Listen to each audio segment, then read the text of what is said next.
Mesdames et messieurs, bonjour et bienvenue à une nouvelle émission d'Une page d'histoire. Comme vous pouvez le constater, aujourd'hui, nous allons parler des chapeaux, spécialement du métier des modistes. Pour l'occasion, je reçois Mme Ghislaine Gervais. Bonjour, Mme Gervais. Bonjour, M. Tanguay. Pouvez-vous nous dire qu'est-ce qu'une modiste? Alors, la modiste est une dame qui fabrique et qui vend des chapeaux féminins. Alors, le chapeau, à partir de sa conception jusqu'à sa vente, il passe par 3 étapes importantes pour la modiste. Alors, la première étape, naturellement, il faut qu'elle se fasse un modèle, un dessin, une maquette. Ensuite, la deuxième étape, il faut qu'elle choisisse ce qu'elle va utiliser pour faire le chapeau. Alors, ça peut être de la fourrure, ou ça peut être du feutre, ou ça peut être aussi, peu importe ce qu'on utilise. Et là, elle le dépose sur une forme. Alors, il y a des formes en bois, puis il y en a aussi en métal. Alors, l'artisan qui sculpte ces formes-là, ou qui fabrique les formes de métal, on appelle ça un formier, F-O-R-M-I-E-R. Et beaucoup de modistes fabriquaient eux-mêmes leurs formes parce que c'était assez dispendieux de la part de l'artisan. Alors, on m'a dit, moi j'en ai pas vu, mais on m'a dit que certaines modistes en fabriquaient avec du papier mâché, c'est-à-dire des vieux journaux, de l'eau, de la farine qui laissaient sécher et qui donnaient une forme plus ou moins ovale ou ronde. Et d'autres le faisaient aussi en carton. Alors, peu importe, le résultat était le même. On mettait la forme sur le chapeau pendant un certain temps. Et puis après ça, lorsque notre forme était prête, on passait à la 3e étape, qui était la décoration du chapeau. Alors, si on utilise un chapeau, celui-ci est bien coloré, mais à l'époque, là, c'était des chapeaux unis. Et la qualité la plus actuelle de la modiste, c'était la décoration du chapeau. Parce que le chapeau de base a toujours pratiquement la même forme, plus ou moins. Mais les décorations, alors là, on laisse aller notre créativité puis notre imagination. Alors, on pouvait utiliser soit de la broderie, du voile, du ruban, des perles, des plumes d'oiseaux, les belles plumes de paon, les plumes de canard. Il y avait aussi des fleurs, alors les fleurs colorées. Alors, on pouvait utiliser tout ce qu'on avait sous la main pour décorer notre fameux chapeau. Et puis, la majorité des modistes avaient leur petite boutique à la maison. Mais cependant, on m'a dit qu'à Thetford, il y en avait quelques-unes qui avaient pignon sur rue, c'est-à-dire une petite boutique qui donnait sur la rue principale.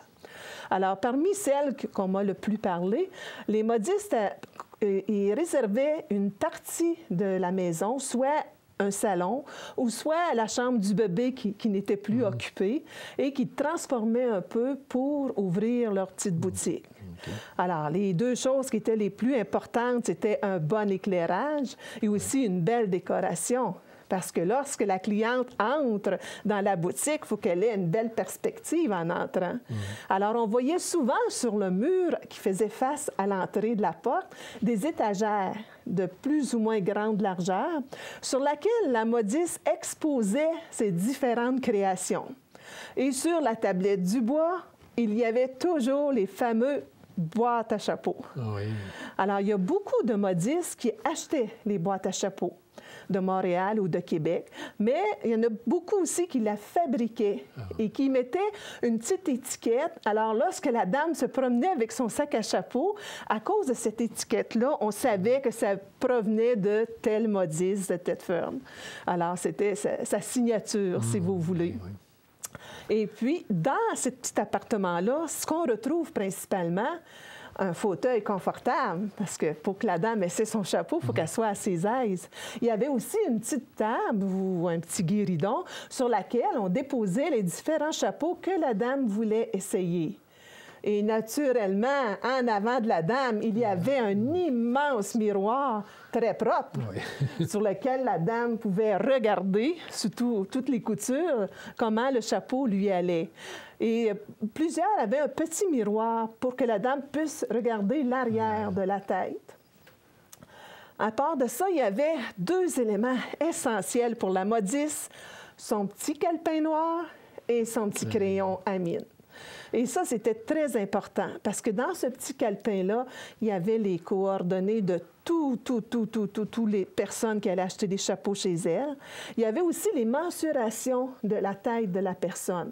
Parce que si le chapeau est trop grand, il va lui descendre jusqu'au nez. Et aussi, le chapeau est trop petit, il va flotter sur le dessus de la tête. Alors, c'était très important de prendre ces mensurations-là.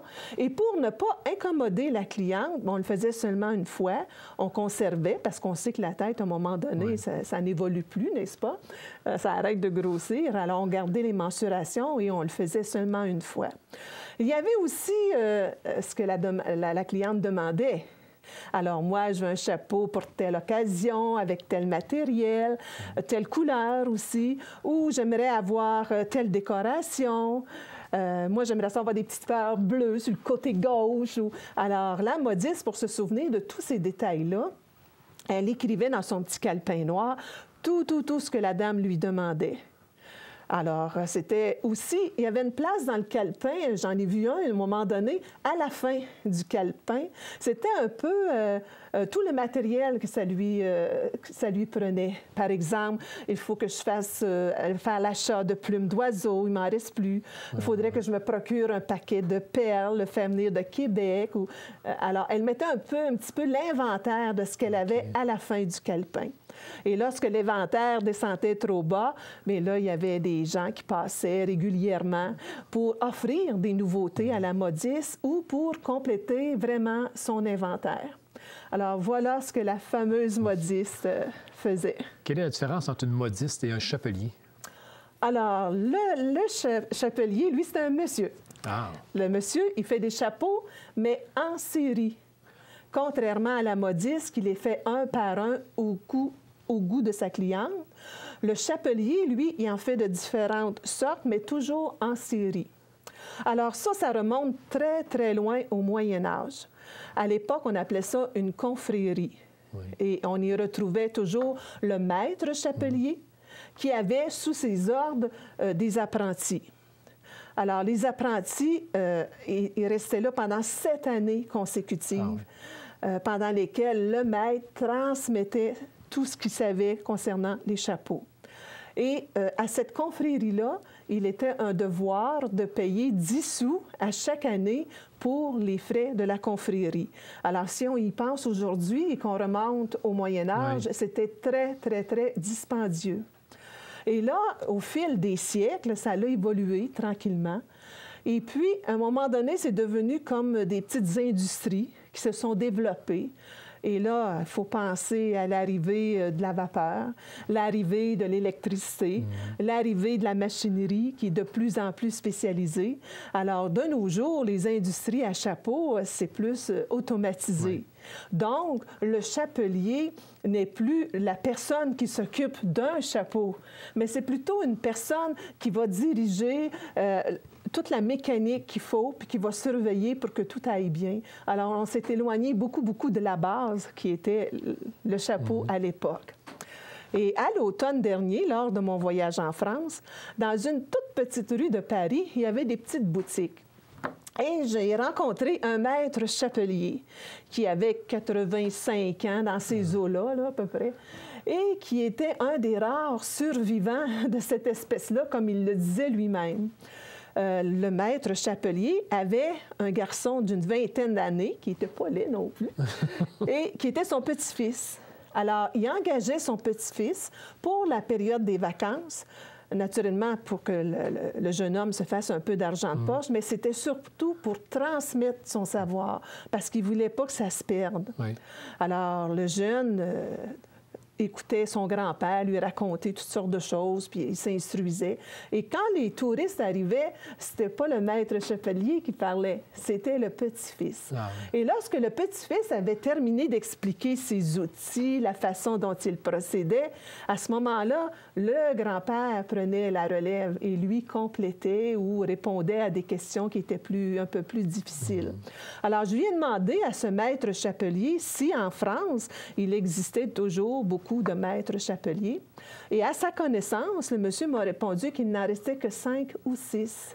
qui était beaucoup plus vieux que lui, et puis qui était surtout dans des petites communes en dehors des grands centres. Ah ouais. Mais à plus ou moins courte échéance, ce métier-là de maître chapelier va disparaître malheureusement, comme beaucoup d'autres métiers. Hein? Et voilà pour les maîtres chapeliers. Depuis quand utilise-t-on et fabrique-t-on des chapeaux? Oh, ça remonte... J'ai fait beaucoup de lectures là-dessus. Et dans l'ensemble, ils sont tous d'accord que ça remonte presque au temps de l'apparition de l'homme lui-même. Ah oui. Alors, le premier chapeau, c'était de type végétal.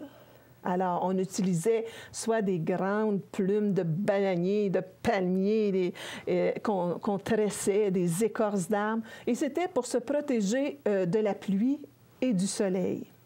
Et dans les régions qui étaient beaucoup plus froides, mais là, c'était surtout les chapeaux à fourrure. Alors, on pense à tous les vêtements qui se faisaient. Donc, ils utilisaient soit le caribou, le renne, peu importe, le phoque même. Et ils se faisaient un chapeau pour se protéger du froid et du vent polaire. Alors, ces chapeaux-là, ils ont évolué également tout au long des siècles. Hein? Et puis, le chapeau lui-même, il va se diversifier à la grandeur du monde. C'est-à-dire que les peuples ne sont pas nés tous en même temps. Alors, peu importe l'endroit ou le lieu où venaient qu'à s'installer ou émigrer des gens, ils s'adaptaient à la région où ils étaient. Alors, c'est sûr que les milieux plus chauds avaient des chapeaux plus légers, et les milieux plus froids avaient des chapeaux plus chauds, et c'est normal aussi. Hein?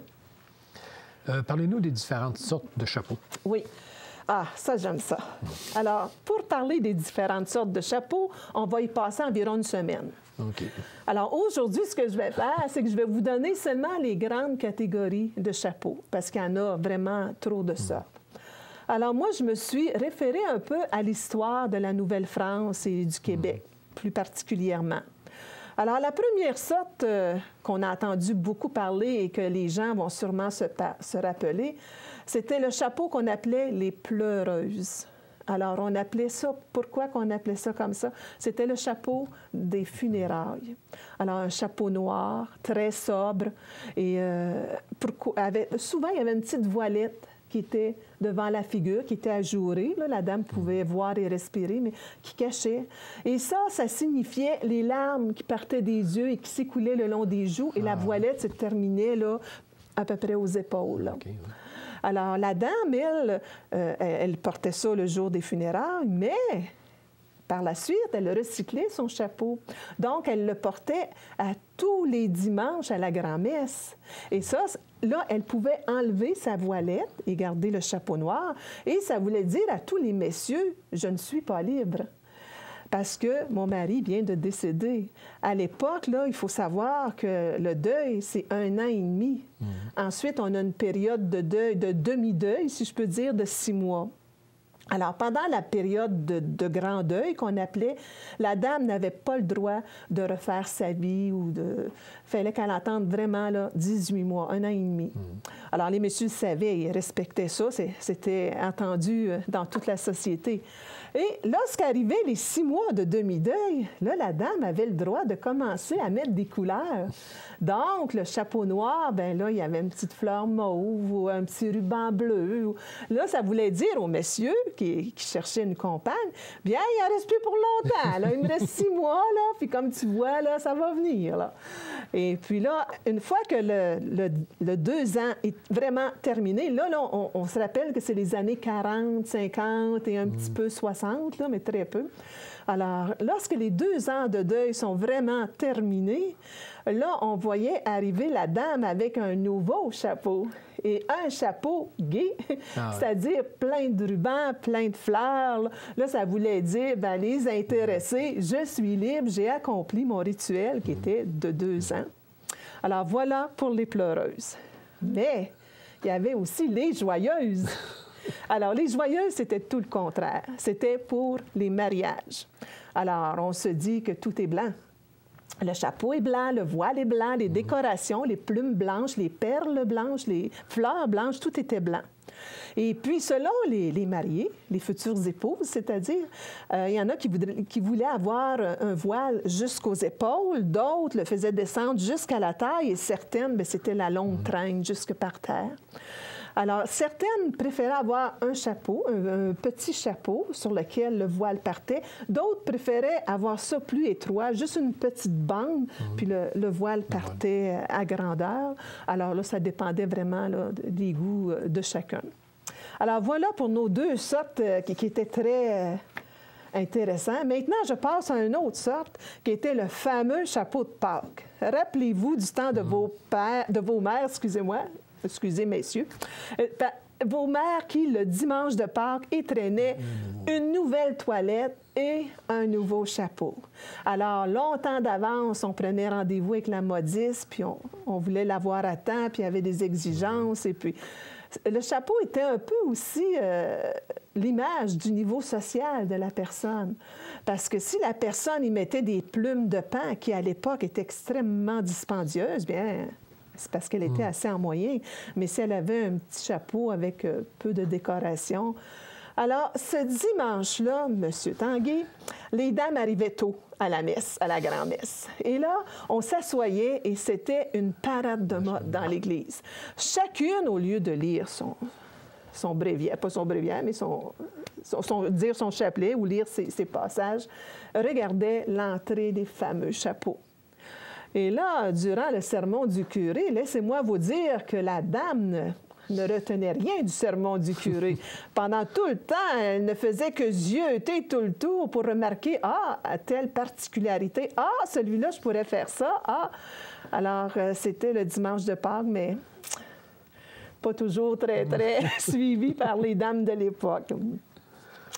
Ensuite, il y a les fameux chapeaux ecclésiastiques. Oui. Alors, tout le monde va se rappeler de la barrette, c'est-à-dire le petit chapeau noir pour les prêtres et rouge pour les cardinaux qu'ils portaient. Ensuite, rappelez-vous de votre première confirmation lorsque Monseigneur l'évêque arrivait avec sa mitre. Alors, c'est un chapeau avec deux pointes. Les prêtres disaient que les pointes étaient dressées vers le ciel. D'autres disaient que c'était des cornes de l'enfer. En tout cas, ça dépendait des évêques, hein, naturellement. Alors, il y avait toujours l'évêque avec sa mitre.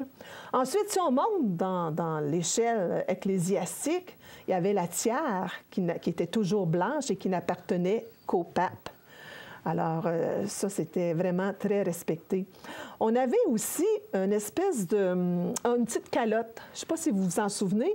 C'est à peu près grande même, c'est rond. Et puis, noir pour les prêtres toujours et rouge pour les cardinaux. Et les prêtres déposaient ça sur le dessus de la tête, plus vers l'arrière.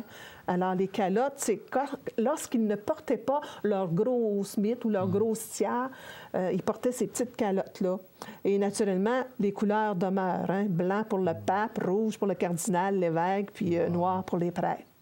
Et là, on tombe dans toute la panoplie des cornettes et des voiles religieux. Ouais.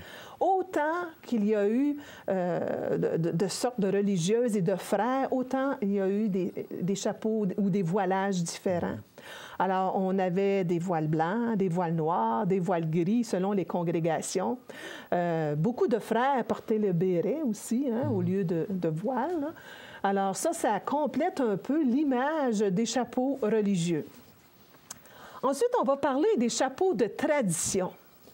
Alors, les chapeaux de tradition, ça représente une époque très spécifique. Et puis, c'est un fidèle témoin de l'histoire. Naturellement, on part toujours l'histoire du Québec avec les premiers peuples. Alors, les Autochtones. Alors, les Autochtones avaient des coiffes de différentes longueurs. Les chefs, les grands chefs, pouvaient avoir une coiffe qui allait jusque par terre. Et la plume la plus recherchée était naturellement la plume d'aigle royale, parce que c'était très estimé. Et la coiffe était toujours faite en peau d'animal, alors peau de chevreuil, peau d'orignal, et même la babiche qui l'attachait également. Et sur le devant, toutes les décorations qu'on pouvait y retrouver, ça dépendait de chaque clan. alors de chaque peuple autochtone, que ce soit les Iroquois, les Atikamekw, peu importe. Et eux autres, ils prenaient des plantes ou des fleurs qu'ils faisaient sécher. C'était surtout les Squaws qui faisaient ça, qui les faisaient sécher, qui les broyaient, qui les mêlaient avec une certaine huile et ça faisait des couleurs. Peut-être pas aussi nettes que celles que je vous présente maintenant, là, mais c'était vraiment ça. D'autres étaient décorés en plus de petites épines de porte-épic qui étaient colorées aussi. Puis d'autres mettaient des perles. Alors, c'est la coiffe indienne, là, vous allez en retrouver de toutes les sortes, de toutes les grandeurs également.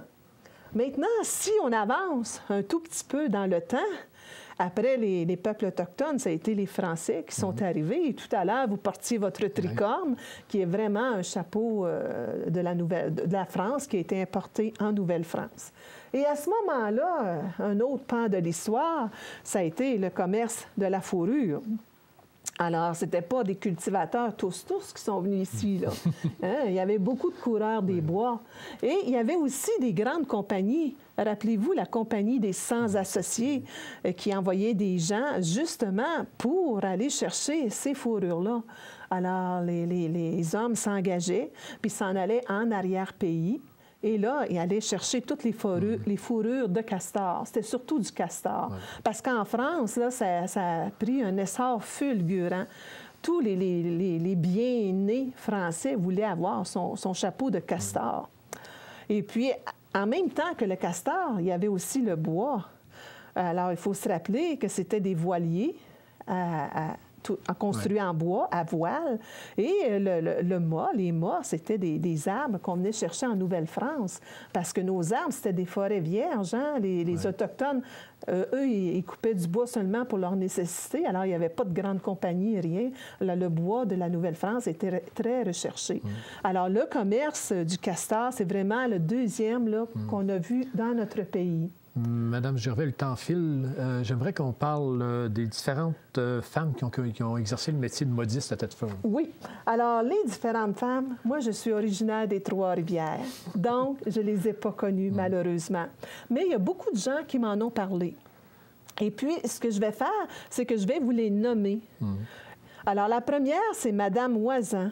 De son prénom Simone Lessard. Elle avait sa boutique de chapeaux à Saint-Maurice. La seconde, on m'a parlé d'une Madame Bizier, Émilienne Bergeron, qui a commencé à faire des chapeaux à l'âge de 16 ans et qui a terminé à 77 ans. Alors, si cette dame aurait été encore vivante, je lui aurais dit, venez faire la chronique à ma place, vous allez avoir beaucoup plus de choses que moi à parler. Ensuite, il y a eu Mme Lamonde. Vous vous souvenez, les policiers Lamonde? Alors, elle avait une fille qui s'appelait Lise, donc son commerce s'appelait Chez Lise. Alors, c'était Marie-Ange Charret, son nom de fille. Il y a une Mme Couture aussi. Alors, elle, c'était Gabrielle Garon et la famille est restée sur la rue Saint-Charles. Il y avait également Mme Poudrier, de son nom de jeune fille, Jeanne Enfield. Son commerce était situé au coin des rues Cyr et Rouen. Mme Thiout, Émilie Roussin, le commerce sur la rue Notre-Dame, et Mme Marceau dans le quartier Saint-Georges, qui est Mme Lucienne Moisan. Alors, c'est les principales, je ne dis pas qu'il n'y en a pas eu d'autres, mais c'est les principales modistes dont on m'a parlé. Si on parlait des expressions par rapport Alors, les expressions qu'on retrouve le plus souvent. Alors, le premier, c'est chapeau ou je te lève mon chapeau. Oui. Ça veut dire je te félicite. Alors, M. Tanguay, pour votre émission, je vous lève mon chapeau. Ensuite, on disait parler à travers son chapeau. Oui. Ça voulait dire de parler sans connaître vraiment ce de quoi on parle. Ensuite, celle-là, je l'aime. Partir sur les chapeaux de roue. Oui. Ça s'adresse aux messieurs qui voulaient impressionner quelques dames, alors qu'il y avait une belle voiture bien entretenue, surtout une petite voiture sport. Et c'est un démarrage à grande vitesse qui faisait crisser les roues. Là, c'était ça, partir sur les chapeaux de roue.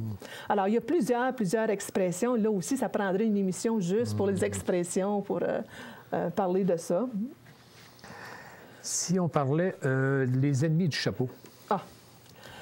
Alors, entre vous et moi, les ennemis du chapeau, il n'y en a pas beaucoup, mais ils font des dégâts. Premièrement, il y avait les mites. Oui. Alors, quand on serrait nos chapeaux d'hiver, puis il fallait mettre quelque chose pour éloigner les mites qui rongeaient surtout le feutre et la fourrure. Ensuite, il y avait la pluie. La pluie, qui est, tu sais, un chapeau à la pluie, les fleurs, les feuilles, là, ça tombe. Ensuite, il y avait le vent, parce que le vent apportait le chapeau et on ne sait pas où ce que le chapeau tombait, dans la porcherie ou bien dans le tas de sable. Ou, tu sais. Et puis, il y avait aussi les gens qui ne font pas attention, déposent leur chapeau, placotent avec un, s'assoient, oups! On vient de écraser le chapeau. Et il y avait aussi, lorsqu'on nettoyait le chapeau, parfois on faisait des essais de certains produits qui étaient trop forts, qui perforaient les chapeaux. Alors, c'est dans l'ensemble, c'est vraiment là, les grands ennemis du chapeau. Si on parlait de la méthode des 6 chapeaux. Ah oui. Alors, la méthode des 6 chapeaux, ça, c'est une méthode surtout au niveau des gens qui font des réunions. Souvent, les gens s'expriment pas bien ou s'expriment pas quand il faut ou savent pas s'exprimer. Alors, il y avait la méthode des 6 chapeaux. C'est-à-dire qu'il y avait un animateur qui passait des chapeaux de différentes couleurs. Chapeau blanc, chapeau noir, chapeau bleu, chapeau vert, chapeau jaune. Et chacun des chapeaux, c'était quelque chose à faire. Alors, le chapeau blanc, lui, était toujours neutre. Peu importe le sujet, il fallait que la personne reste neutre. Le chapeau noir, lui, c'était le pessimiste. Ça ne marchera pas, on n'aura pas assez d'argent. C'est toujours celui qui regarde vraiment là, tout ce qui est très pessimiste. Le chapeau rouge, c'était l'enflammé. Mais c'est merveilleux, ce programme-là, c'est extraordinaire. Alors, c'est vraiment la personne qui est la plus enflammée. Et ça, c'était très difficile à faire avec des gens qui étaient timides, tu sais, de s'exprimer avec emphase, c'était très difficile pour eux autres. Il y avait le chapeau jaune, que lui était créatif. Il y a un problème, je vais trouver la solution. Et parfois, plusieurs solutions. Alors, amenez-moi-en des problèmes, moi, je suis là pour trouver la solution. Et il y avait le chapeau vert, qui lui était très pondéré, qui ne parlait pas beaucoup, mais qui, dans sa tête, ça roulait beaucoup. Et c'est souvent le chapeau vert qui venait à comment je vous dirais ça, une situation là, difficile. C'est le chapeau vert qui va trouver là, comment faire pour démêler tout ça. Là. Et naturellement, il y avait le chapeau bleu qui est l'animateur, qui, lui, son rôle, c'est de poser des questions et d'écouter la réponse de chacun. Et là, au bout d'un certain temps, bien, les chapeaux changeaient. Et là, tu faisais un autre, selon la couleur de ton chapeau, là, tu faisais un autre tour de table. Je vous remercie beaucoup, Mme Gervais. À mon tour de vous lever mon chapeau pour toute la préparation que vous avez mise pour venir nous raconter l'histoire des chapeaux. Ça m'a fait plaisir. Mesdames et messieurs, c'est tout pour cette semaine. Revenez-nous la semaine prochaine pour une nouvelle émission d'Une page d'histoire.